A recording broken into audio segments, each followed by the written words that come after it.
Hey everybody, we're back with another episode of How to Play Minetest. In this episode, we are going to discuss mining strategies, things that help you not go crazy when you're leveling a large flat area like we were doing here in Hogwarts.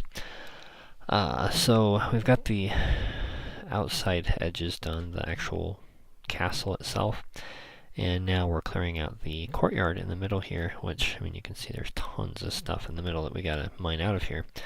So in order to do that, we have a couple different strategies we can use. We're going to use this lump right here as our sample piece.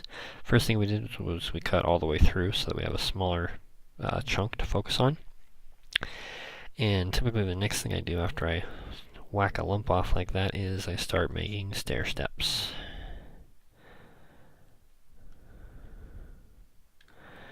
Something like this right here. And then we'll go back in from the other side here.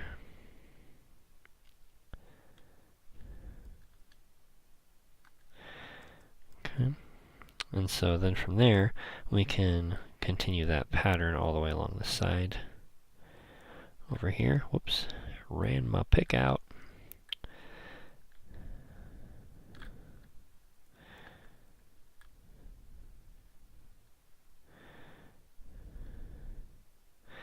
And what this does is it makes it feel like you are getting a lot more done than you actually are.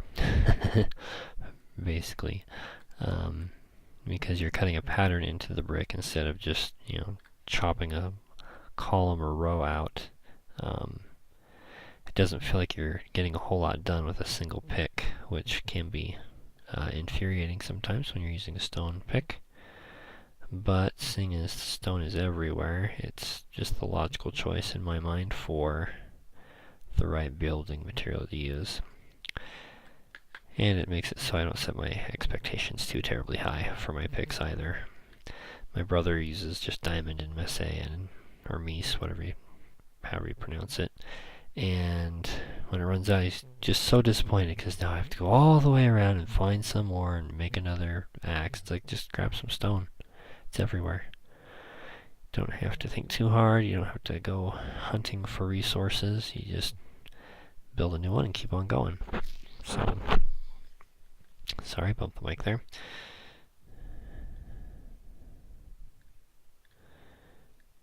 Okay, so now we've got kind of this stair-steppy look here. Just in time. And so from here, it's nice and controlled. I mean, if you want to cut through the middle like this, you can do that.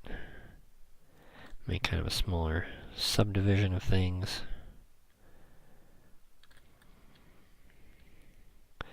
And if you can get sky above you, that really helps you not feel so closed in. You can kind of get a feel for what you're doing. And then you just sort of finish off the sides like this. So, nothing too terribly fancy, but it gets the job done, and it keeps you from going crazy because it gives you a pattern to build instead of endlessly digging at a flat wall, which can be maddening, especially on a project this size where we have to level a very large area for the build.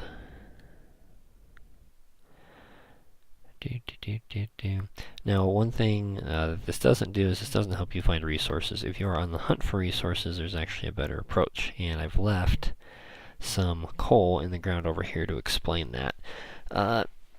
When you are digging for resources underground, typically resources are found in a vein like this one, where it's kind of spread out over a wide area.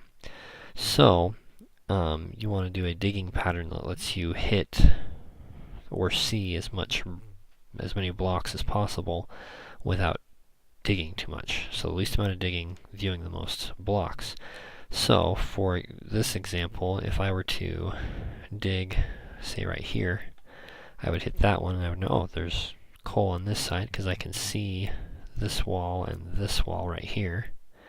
Hit this one, oh look, there's more right here. Oh look, there's another one behind it. Wonder if there's more back there. So you would want to dig here, but let's say it skipped one. So you're digging right here, and you hit that one, and you dig each side. Nope, nothing there. So then you'd want to come over 1, 2, 3 blocks, and then dig in here, and lo and behold, you hit this other vein even though that was gone. And so skipping 2 in between really does help. So least amount of digging. Dig a channel here, dig a tunnel here, and you can see everything on either side the whole way down. You can even expand it to 3. I've seen some people do it that way. It just depends on the resources you're looking for. Diamond and messe or mies. Usually it's only 1 or 2 next to each other. It's not a great big vein like this one is. But for most resources, coal, steel, iron ore, copper, all those things, doing 2 wide or 3 wide, if you hit 1, you'll find quite a bit just by knowing. Sometimes it's on a diagonal like this, so you have to, when you hit 1, it looks like it's all done. Just make sure you dig 1 more diagonal just in case. Now if we take that same example this direction, say I dug this column out right here, I would see these and dig through, or right here, and I would see it. So every 2 is really a pretty good strategy. This was actually one right here as well that we dug out and then put cobblestone back in.